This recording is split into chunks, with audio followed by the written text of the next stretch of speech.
Welcome to the studio. Welcome back to this episode of Tell Me More. We're in the studio with Dennis Wiles and Ryan Chandler, and we're talking about actually both sermons from last week and this last Sunday. And we talk mostly about relationships, about friendship, about church life, about family. It's really worthwhile, and we're glad you're listening.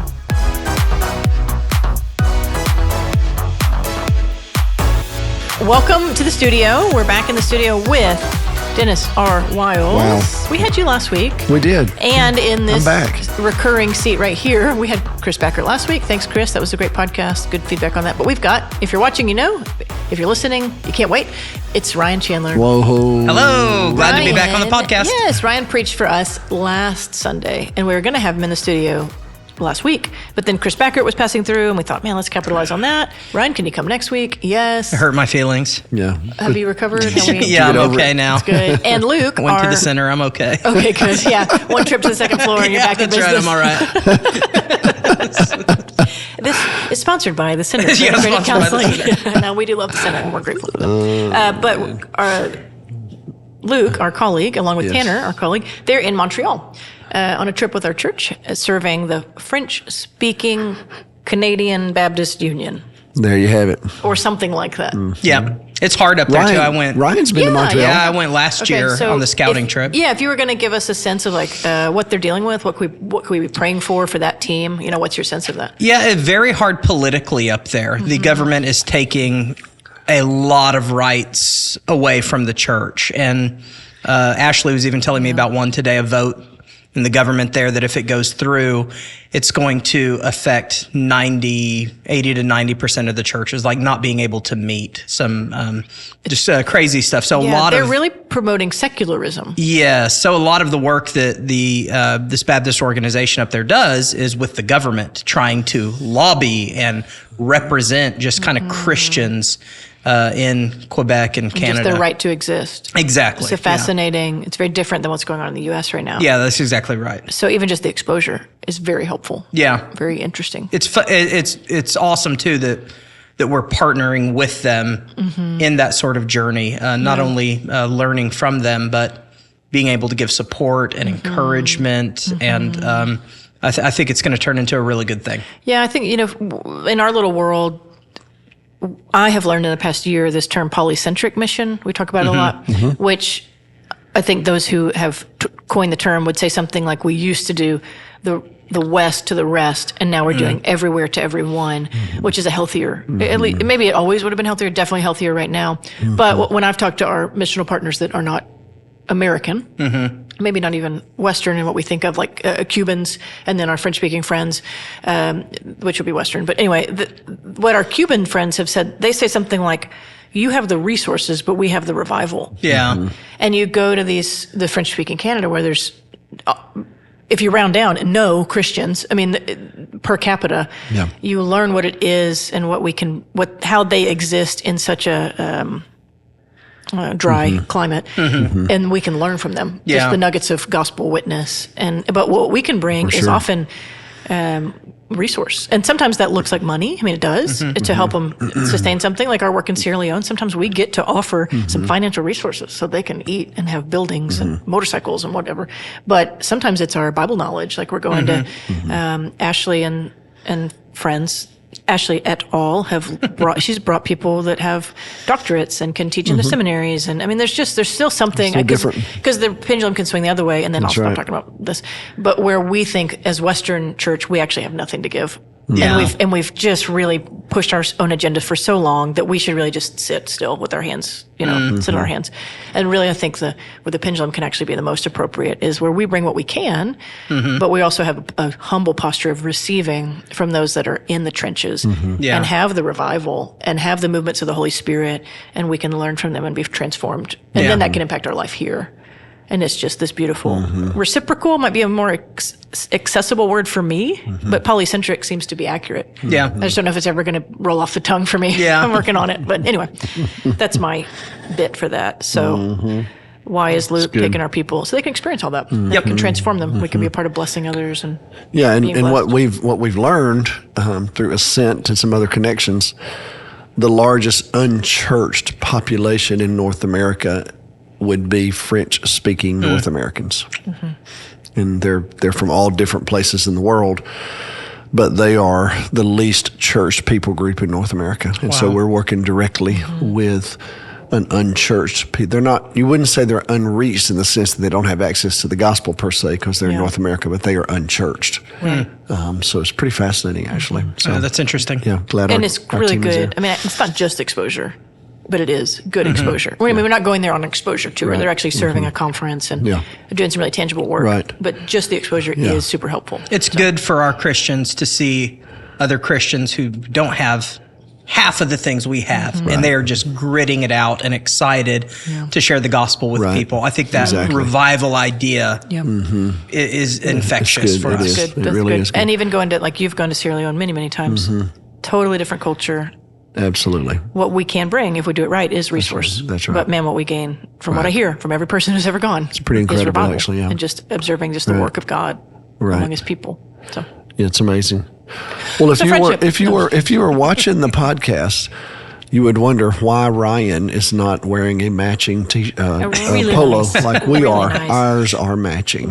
Dr. Wiles and I are wearing a really nice shade of blue polo. On the pocket, it says "Trads flourishing together forever." That's what it says. With a little leaf and a Psalm and 92, a psalm. 12 through 15. So, what happened today? Why are we dressed like this? It's just crazy. It's just the most. It was just quite a coincidence. It's coincidental. Just unbelievable. I had this logo in mind, so I drew it up, put it on a shirt, wore it to church. Today. Yes, we kicked off. Today was a great day with our traditionals ministry. We launched a year-long, really emphasis on flourishing. Yeah. And today was the very first one of those. And I was the guest speaker, and we had it was a great program. 40 is what they told me. Yeah, I didn't do a head count once everybody was in, but registered wise, and it felt really full. It was full. I'd say it was at least 125 of our traditionals. And really, really good. So our traditionals ministry with Brian and Cheryl, and he has a lead team as well. They're doing these so good every other month for the school year, and they'll cover the 6 domains of human flourishing, but really in a way that's relevant to a retired kind of senior adult population. It was really good. You took a lap through there, Ryan. I did. Had great energy. It was awesome. Brian Sepulveda is just, the more and more I get to know him, the more impressed I am with him. He asked me to speak, I think in February, so I'll actually be in there with the I'm the November. Oh, okay. Luke and I are doing Meaning and Purpose in November, that's a fun topic for a senior adult crowd. Yeah. You know? Yeah. If we need to convince them that they still have meaning and purpose. That's right. Yeah, that's right. Yeah. And we will, but I hate to think that we do, but you know. Yeah, today, but it was great. Close social relationships. One of the things they did, I should have brought it with me, is they did Dennis Wiles trivia. So they answered, 10 or 15? 15 questions about Dr. Wiles, multiple choice. I'm guessing Brian got with you ahead of time. He did. Yeah, and it was like, what was your favorite childhood TV show? What's his favorite movie? Secret Hidden Talent. Went all through them. And some people got 15 out of 15. No, 10 out of 15 was the most. Okay. I got all 15. Well, that is. So nobody got all 15. No, I was the only one. I thought, because I thought there were only 10 questions. Then someone said, Brian said, did anybody get all 10? And I was like, oh my gosh, because I didn't get all of them. And I worked really closely with Dr. Wiles. It's like, what's your favorite food? And I mean, it was really fun, but it added so much of our church, but particularly the old, I think, if I can just do stratas, the older you get, the more they just want to know people. They want to be connected. They want to know our staff. And so to have, I mean, obviously Brian gets that because they did the trivia, but just to have that element of just fun and just knowing someone more organically is just really sweet. Brian's great. I always say, and I mean it, our younger ministers, really just any minister, to just follow Brian around. If we have like a gaggle of interns, they should just go follow Brian around. Just watch him. Yes, just watch him work, and you'll learn a whole lot about effective ministry. Godly so ministry. Good. So. Really good. Went a great sweet day with them. And okay, speaking of great sweet days and effective ministers, back up to yesterday, we got to recognize Ricky Shillette's 30th. 30 years we're golf clapping. FBC Arlington. Yes. Ricky really Shillette, sweet. What a great guy. Ricky, and then he gets up at the end and he's like, just for a second, I want to share these 7 truths with y'all. Did you get to see them? No, I didn't see that. I know, that I've learned in ministry. Yes, and they were so bangers. I mean, one after the other. Good. It was great. His first one was like, sins are problem. Your secret, you don't keep secrets, your secrets keep you. So confess your sins one to another so you can heal. I mean, like that was banger number 1 of 7. Yeah. And they were all like, parents, your kids want your presents more than your possessions. Yes. Wow. Treasure them. Boom. That's Next. right. I mean, it was just Shepherd your children so they will have a better understanding of the great good shepherd. You're Wow. like, dang it. Yeah. Ricky, killing it. Yeah. And just all about Jesus and all about life. It was just so good. really good. And you're just reminded, we said this before we hit record, Ricky's just one of those ministers. Oh, man. He's just got it. Kind of a Renaissance man. He can do anything. Talented, creative, artist, chef, Yeah, chef. He teacher, preacher. Yeah, we're musician. utilizing him. Yeah, in midweek. on Daily Bread. He was, which our Wednesday night cooking class, last Wednesday, he did gumbo. And he taught everybody how to man. make gumbo from scratch. And So he made these good. homemade biscuits. He makes great gumbo too. Yeah. man. And biscuits. Ricky and I have had Yeah. many a conversation about Yes. biscuits. It's both of our Yeah. passions.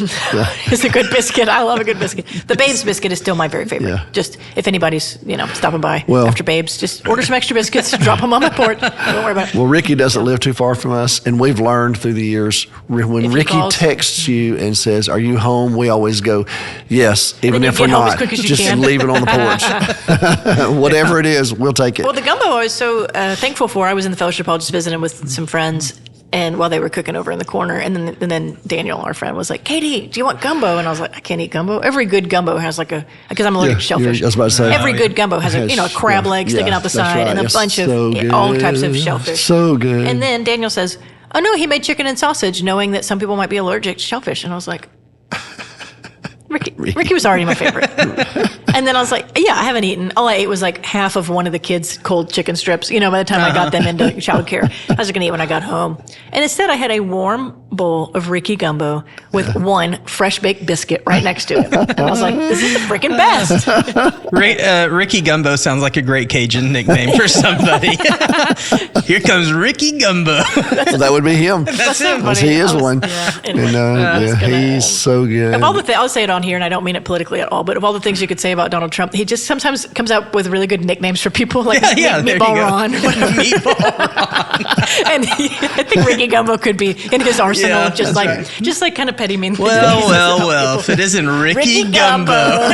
trying to pass that bill. Yeah, and, right. Anyway, Oh, okay, enough man. of that. Let's not chase that anymore. Wow. But I know. Wow. Reel it back in. Well, let me just say, Dr. Woods, do you have one moment with Ricky that you could because you've worked with him a lot more closely than we have. man. Because when we arrived, he's already was spending a majority of his time shepherding Living Hope. Oh, yeah. But when he was on staff, anything, I mean, he's just so good. I want to make sure our people don't pigeonhole him into just Living Hope. Yeah. Oh, just creative. I mean, he was a great single adult minister, a great outreach minister. Ricky just had a certain, just a creative spark to him.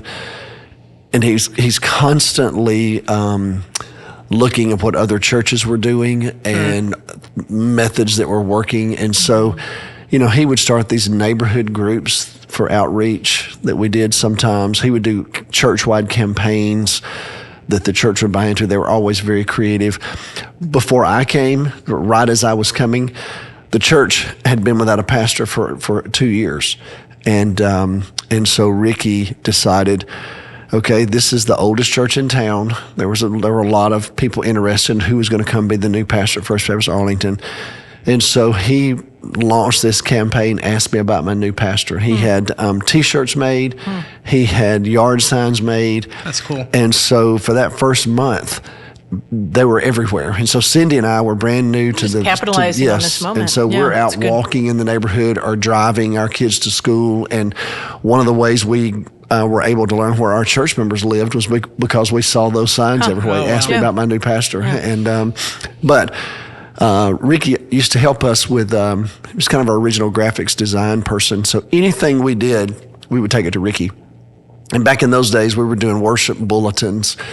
And we bought these stock bulletins, but they just didn't always match. I'm a series preacher, and so she may have not known that, but I'm wearing a polo that represents 3 years of series. that's right. So Ricky inevitably would figure out a way to communicate the themes through those bulletins. And when he couldn't find one, he would just make one. So, he would just paint. Yeah, that doesn't surprise me at all. Whatever, and then turn it somehow into a bulletin cover, and it would be everywhere, And he would just sometimes give me the painting. He said, "I just want to. You may want this, And it would be from whatever I was preaching on. And I mean, he's just that guy, And wrote musicals for us. That he and Barry together would do that, and then the worship ministry would perform them, and then he would just do a lot of fun stuff. And then almost any time we had some kind of staff party, Ricky would do the cooking for it. It just, it'd be silly not to. Yeah, right. just and he loves it. He loves all of that.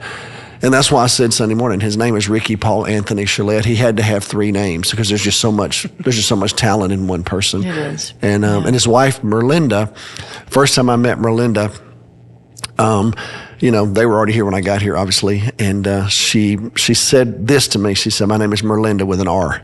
Well, I'd never met anybody named Merlinda. And just exactly why she introduced herself. Exactly. Like that. Yeah. So, but what was fun about getting to know Merlinda and doing life with her, she was a very unique person. So when I preached her funeral, I talked about the letter R, just that what that represented to me about the kind of person she was. She was such an incredible lady and great partner for Ricky. And they just made a lot of impact around here. And he did a number of weddings. In fact, yesterday there were several of those couples here yesterday who Ricky married while he was in ministry. Yeah. And then he the ministry Living Hope was already here at First Baptist when I got here. And they had a director at the time, but Ricky was kind of a liaison, kind of connecting us to Living Hope and that ministry. And then once they lost their director, had a hard time finding one, we just saw in Ricky, he just had an affinity for that work and that ministry. And we just asked him, what would you think about staying on our staff but becoming the director of Living Hope? And so he did that back in 2006. So, and obviously he's taken that ministry to greater heights. New heights, yeah.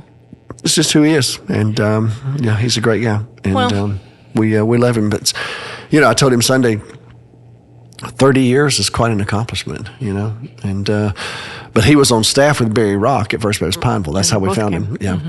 So Dr. Wade and I talked about that the other day about what it was like back when he asked Ricky to come. So it was a sweet day. It was. Sweet day. It's good. And we had a great day the Sunday before that. I was gone. Okay. I was in Colorado. Yeah, you were living the dream. I was doing a board retreat with Restore Hope. I actually shared a message that morning on our board was together. We're talking about how what you just mentioned, Katie, the changes in mission and how it's important. A different landscape, it just is. And so as a board, we gathered around the idea of just what time is it? Where is God leading us into this new direction as a board, and how do we live fully into it? And so I did this sermon, more of a message, kind of a devotional, because we were gathered in a home for worship that morning, from Matthew 16, where Jesus said, you can predict the weather, but you can't understand the signs of the times. And just a real challenge to the leaders of Israel at the time. So we talked about it and just knowing what time it is, how important that is. And so, but while I was away, my man Ryan Chandler preached a sermon on the family with under this heading of close social relationships. Thank you, Ryan. Did a really good job from Deuteronomy 6. So, Where do you want to go with that? What do you want to talk about? Well, I'm happy for Ryan to talk a little bit about it. I mean, you Can I, as a former pastor, yes, and now you're finding your way on a church staff, which you've been on church staffs before that too. Yes. I mean, it's not your first time. Yeah, to not you did be that pastor. before you started pastoring, right? But what's it like to kind of be handed a theme and a text? So Dr. Wiles always says... That's how I do it. Yeah, Dr. Wiles says, here's the title, here's your scripture, and here's a brief paragraph about it.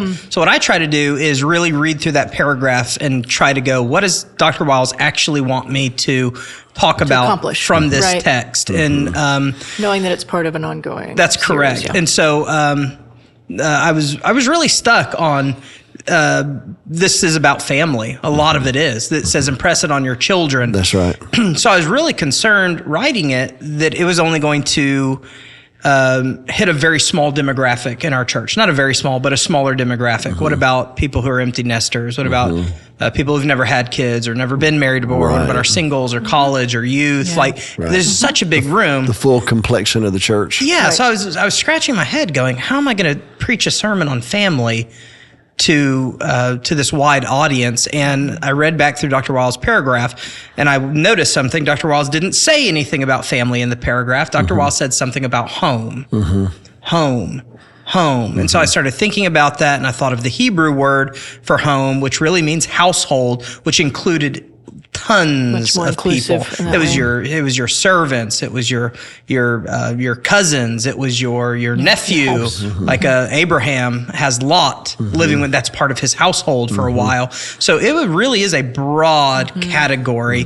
And so I thought, that's how we can apply this passage to a very wide audience. Where it ends up not being an exclusive sermon. That's right. And I think a time, you're talking about an era where that may not play well with our church. Exactly. Maybe not any church, but certainly that modular, you even joked about kind of cookie cutter nuclear family, preaching, assuming everyone's part of that. Yeah. Really, it may not land very well with people, So that's what I did. I redefined home at some point in my sermon. I think on movement number 2, I was like, hey, and by the way, when I say home, here's what I mean. But it was Dr. Wiles' notes on that helped me go, oh my gosh, yes, this is what he's asking me to do. So to answer my original question, how do you feel when handed that? That may be pretty helpful for you this time. So helpful to have that and have good direction. Yeah. And I think I've done it a few other times for you, Dr. Wiles, and some other times I'm like, I hope I hit on what he was wanting me to do. You did. I think I did it on this one, though. I think I actually got in his brain and got it this time. I was the step on the stairs that gets them to the next thing. If you have a plan. I mean, I've seen you craft them in a way that's headed somewhere. There's an arc to the series. Yeah, that's right. If a guest preacher tries to do their own thing, it could. Yep. Not that you couldn't make it up, because I've seen you do that too. Make it up when the next time you're teaching. It's kind of like what I was hoping you'd get out of that. Anyway, which is what happens sometimes, but not with Ryan.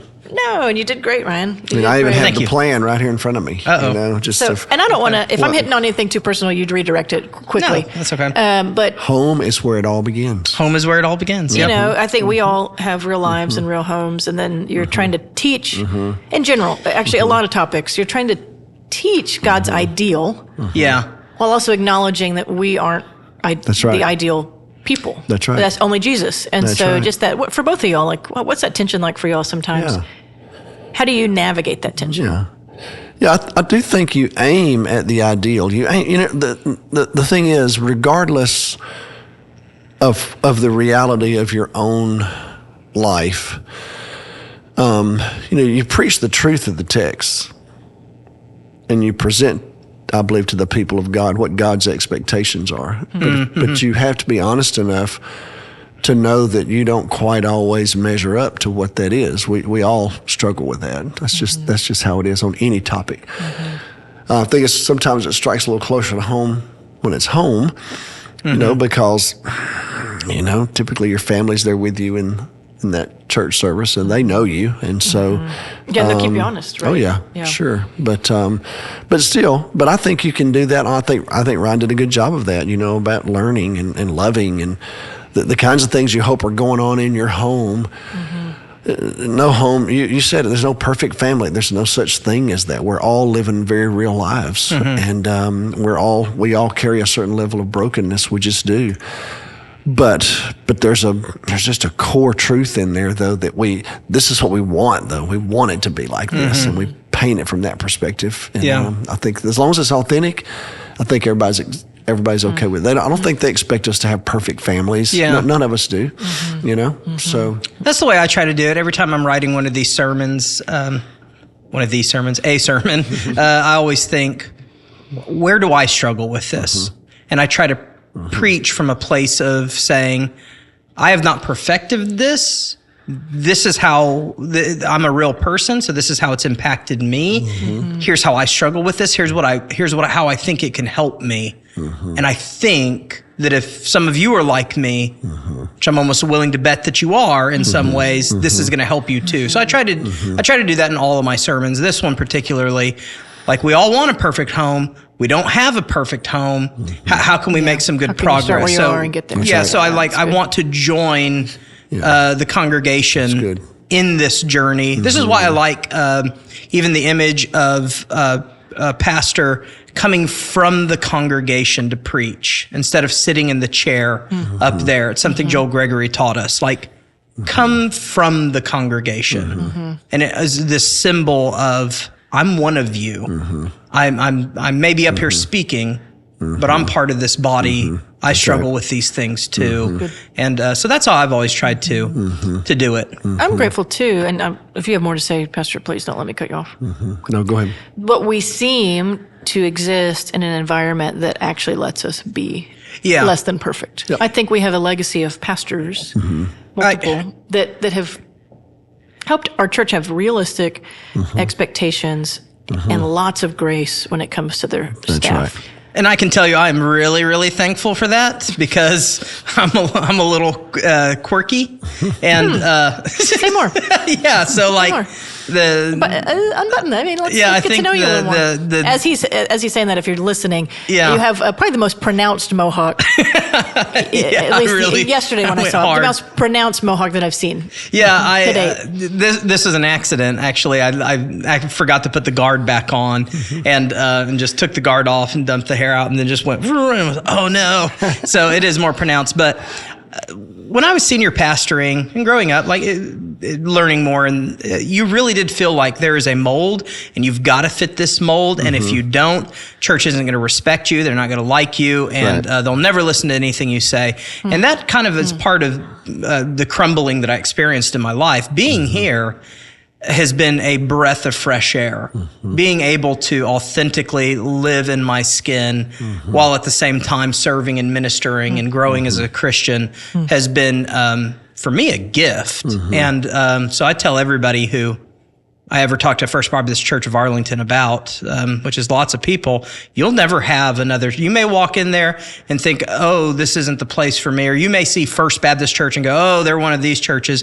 This is the most gracious, loving, kind church I've ever been in. And even all of our senior adults see my mohawk and they're like, oh, we love your mohawk. Why didn't you have it up for your sermon? And I was like, no, I didn't want to distract from the word. We need to be focused on the word. Right, which is, thank you. Yeah, you're welcome, yes. Yeah, that helps us believe in you. Because you're not trying to win people with gimmicks. And that doesn't play well here either. No. We do not have an appetite for that. Yeah. People are too mature to be duped like that, and that. But yeah, I do think, one of our senior adults today said, how about riding that mohawk? And I said, yeah, isn't it good that we don't really care? I mean, I really, and I didn't say it just I wasn't trying to correct them or teach them. I was really meeting them and like, aren't you glad that we can be a church that doesn't really care about that stuff? And they were like, we don't care. We just want leaders, Yeah. So I'm thankful for that. I think it was evidenced by Sunday morning in that first service when I just said, I want to thank Ryan Chandler for preaching for me last Sunday. The whole church just broke out into applause. And what do you do with that? Said at 11 o'clock, the whole church just broke out into applause. And I think it's just the level of appreciation.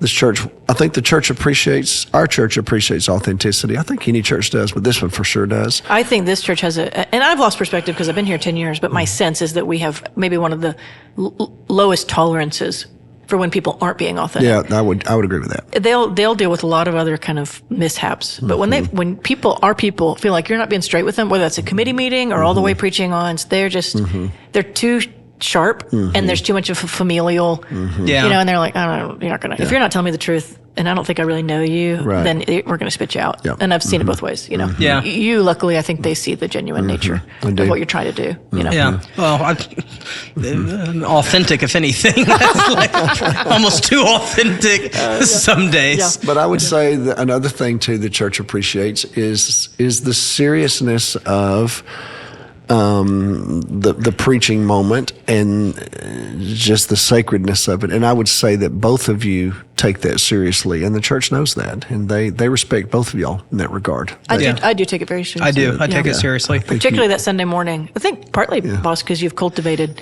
we don't just get up there and talk about stuff. Right. That's right. I mean, the bar's pretty high. Yeah, that's not going to happen. And I'm not going to mess that up. Yeah. I mean, that's part of it. Not that I did that with college ministry or do that in other settings, but I understand the weight of getting into your pulpit on Sunday morning. I'm not going to take that lightly. We're in a tradition. I've told other people this, like, here's one of the best things about just the Baptist church in general. You're going to hear the Bible being talked about on Sunday mornings. You're going to hear a message that comes out of the Bible. That's right. And in almost every single Baptist church. And may not be the most entertaining thing. Right.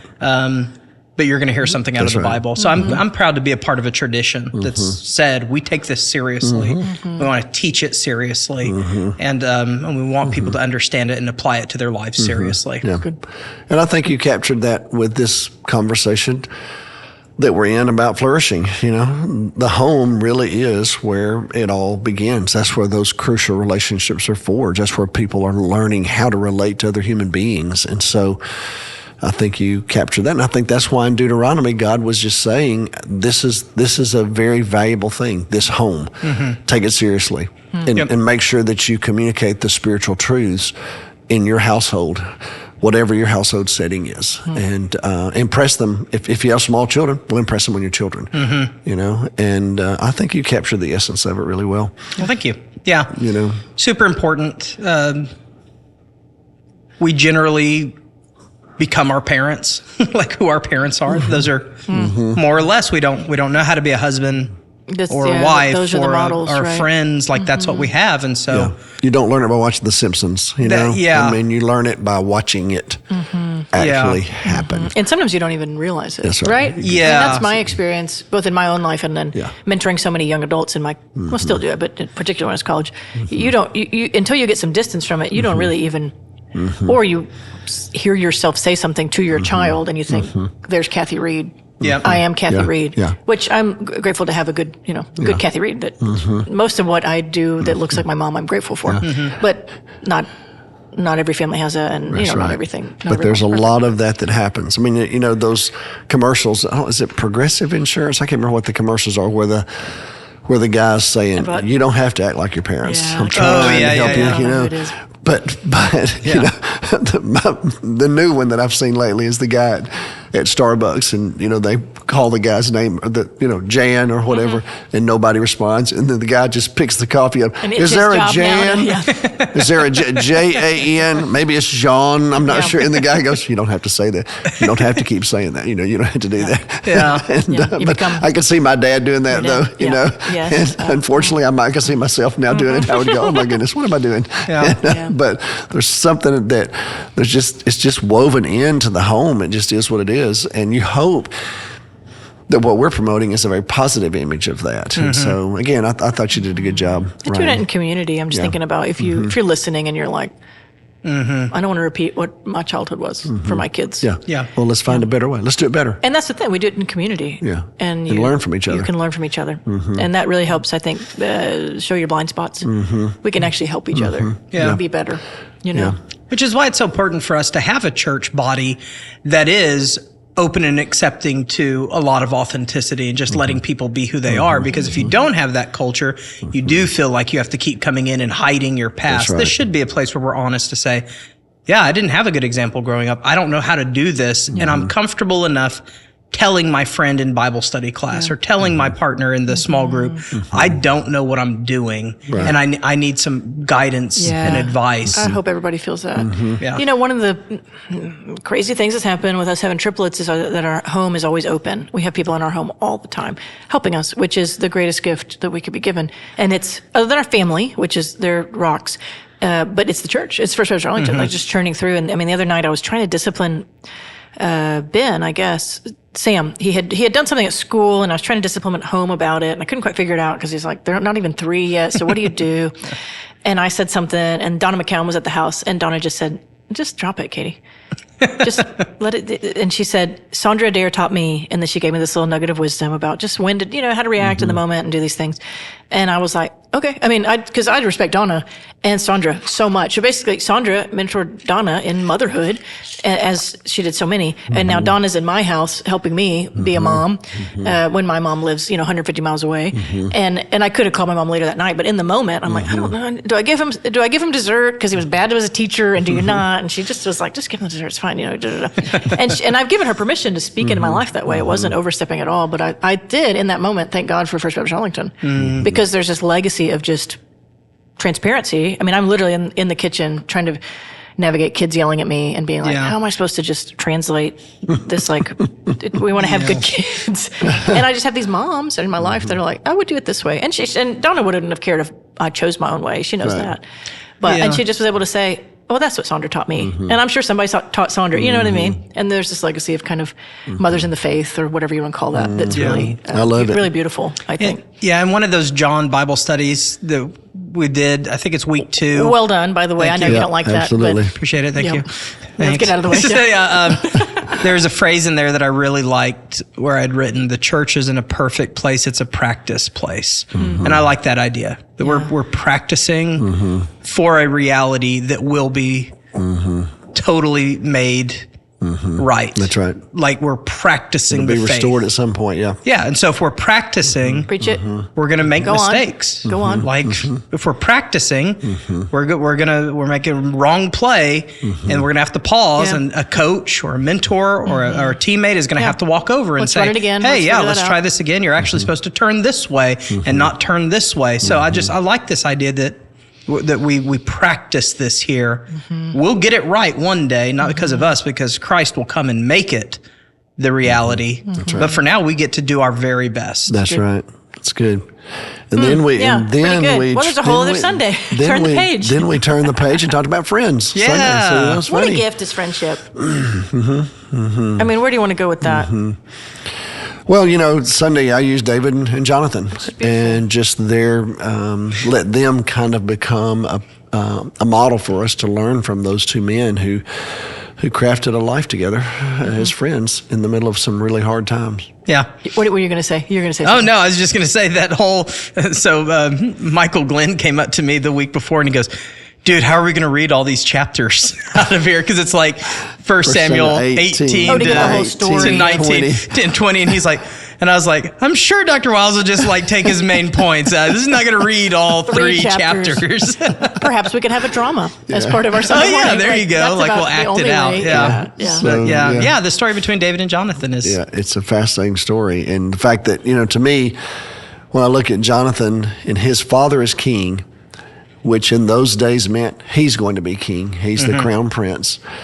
And he sees that the Spirit of God has departed from his father, but the Spirit of God has anointed David. And he, instead of responding to that with jealousy and anger like his father did, he embraced it. And he just said, well, I love David, and I'm going to be his friend, and I'm going to help him. I'm not going to kick against this because I believe it's right and best for everybody, for us.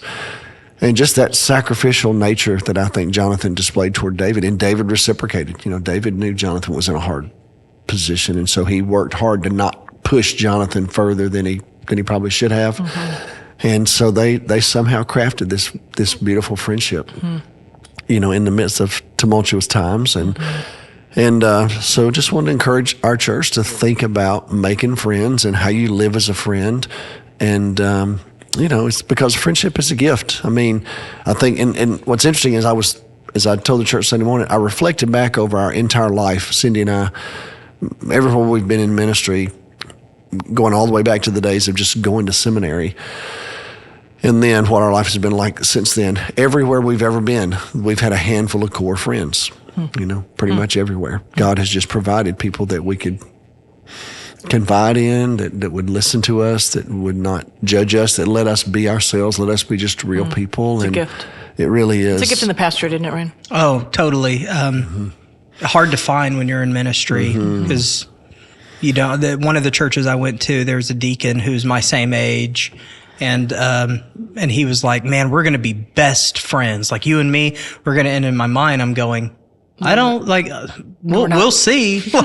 We'll see how it goes." Right. And it's super important. I even asked this older pastor one time who pastored a church for a long time, 30, 35 years. How did you?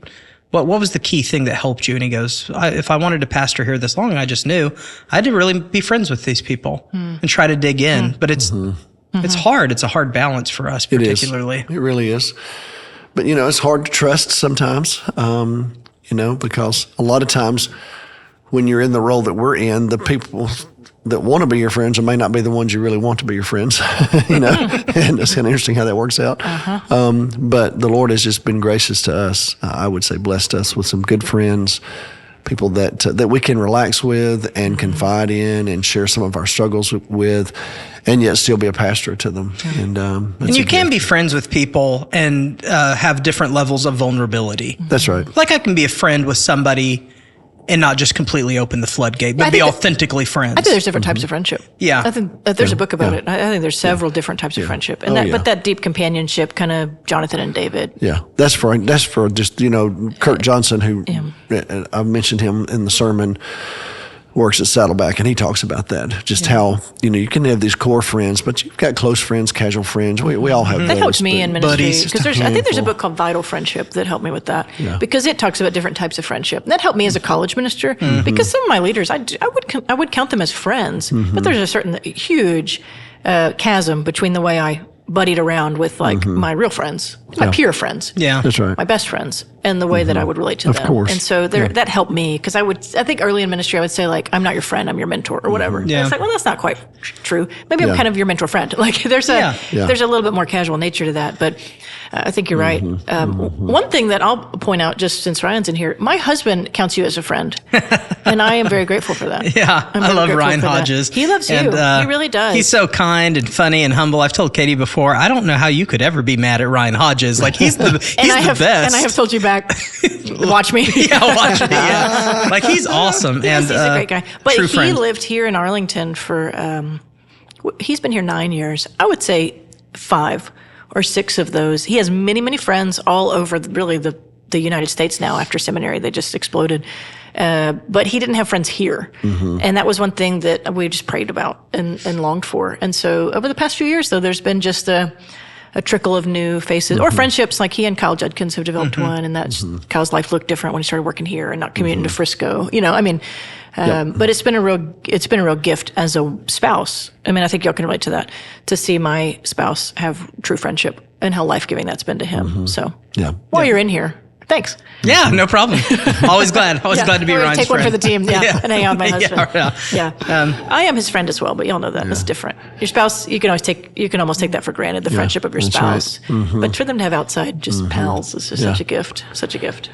Well, and they're valuable. Those relationships are, and I think the more this global flourishing studies that's unfolding in front of us, we're finding now, as I mentioned today to the traditionals group, it's not just anecdotal evidence. It's actual hard data demonstrating that having healthy, close relationships makes you healthier, happier.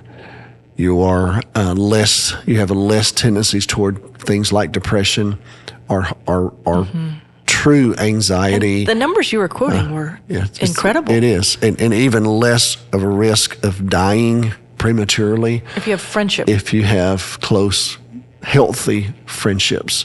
There's just something about being networked with people that feeds things in us that seems to have even a physical effect upon us. And so, and that's what, as I shared with this group this morning, Tyler Vanderweel, he's the professor at Harvard who had spent a good bit of his career in the public health sector as an epidemiologist. But as he said, most of the time they spent all their time and energy researching disease. And he decided at some point he wanted to turn that on its head and research healthy people and try to help start shaping public policy around what's healthy, not what's sick, if you will. And one of the things that he felt like needed to be addressed was these relationships we have. Is there more than just anecdotal evidence that they help us? Can there be some hard data? Well, it's not just them.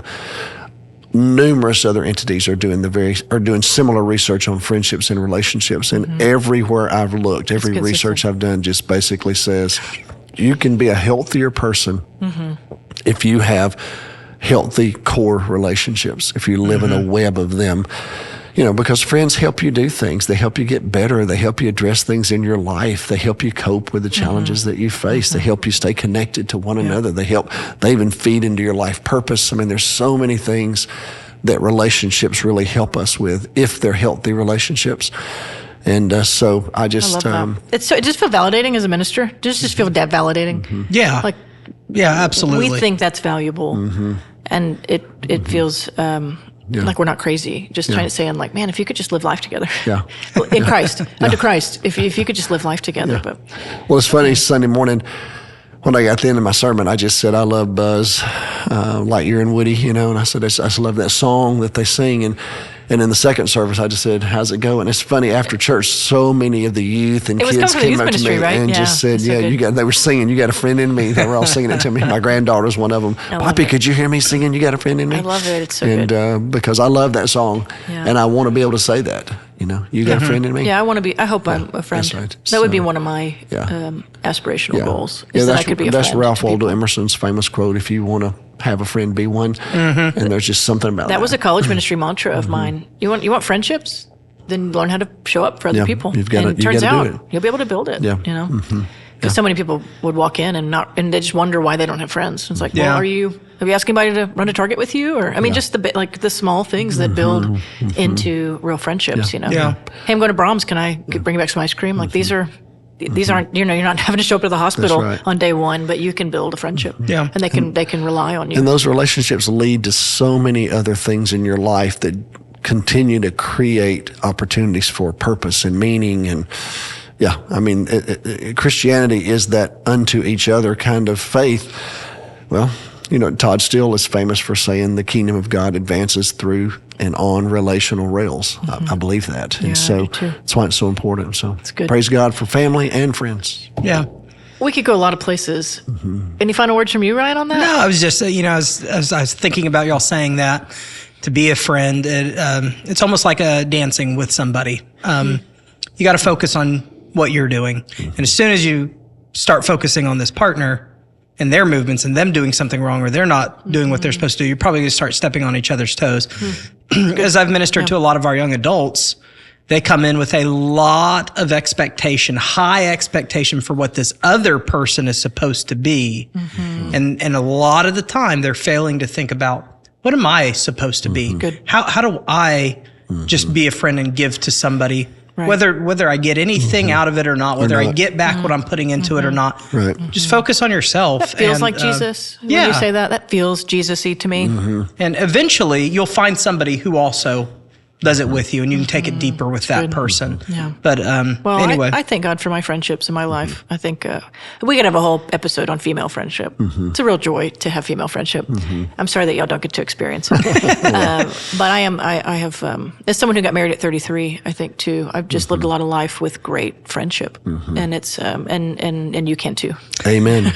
I will plug one thing that's coming up, October 8th. Yeah, next Wednesday night. Next Wednesday night from 6 to 7:30, we're having a fellowship night for all of our adults. Come make a friend. Yeah, so we won't be doing the quote-unquote normal midweek. Not the normal midweek for adults. Choir and the care ministry are still going to go. Yeah, choir, care ministries, and our book series, Out of the Cave on Depression. That's all Bill going. Nichols. That'll still happen. But all of our other stuff takes just a pause. Women's ministry is going to be doing bunko inside the fellowship hall. Men's ministry will be cooking brisket nachos and hot dogs, and we have an inflatable field goal thing so we're gonna blow up this inflatable field goal, and you'll get to try to kick a field goal. I may have to come take it. Yeah, so it'll be kind of mixing women and men, just kind of mixing, and then some official stuff. You don't need to know a soul. If you're 18 and up, come hang out. Because if you're younger than that, we have a place for you. We want you to go there. Yeah. But otherwise, come play. You don't have to know how to play bunko. Kids, preschool, youth, that all happens still. Yeah. We'll but adults, come find a friend. Let's do it. The women's ministry is making the dessert. That was kind of the... Yeah, that's right. They offered the brisket nachos, and we said, okay, here's that. So that's great. So that's midweek. There's lots of good coming up. You have a marriage seminar coming up in a few weeks. October 19th. Find that on the website. Ryan and I are going to go. Yo, good. The theme of that too is more than roommates. How to be friends in your marriage. So lots of stuff around outside of Sunday morning that's focused on trying to help people do that better. Social relationships. Exactly. It's kind of the name of the game. Good job, everybody. Let's try. Okay. Well, I look forward to continuing this conversation next week. Amen.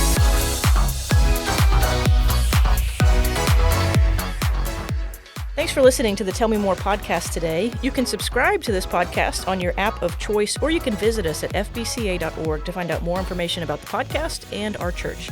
Thanks for listening. Have a good day.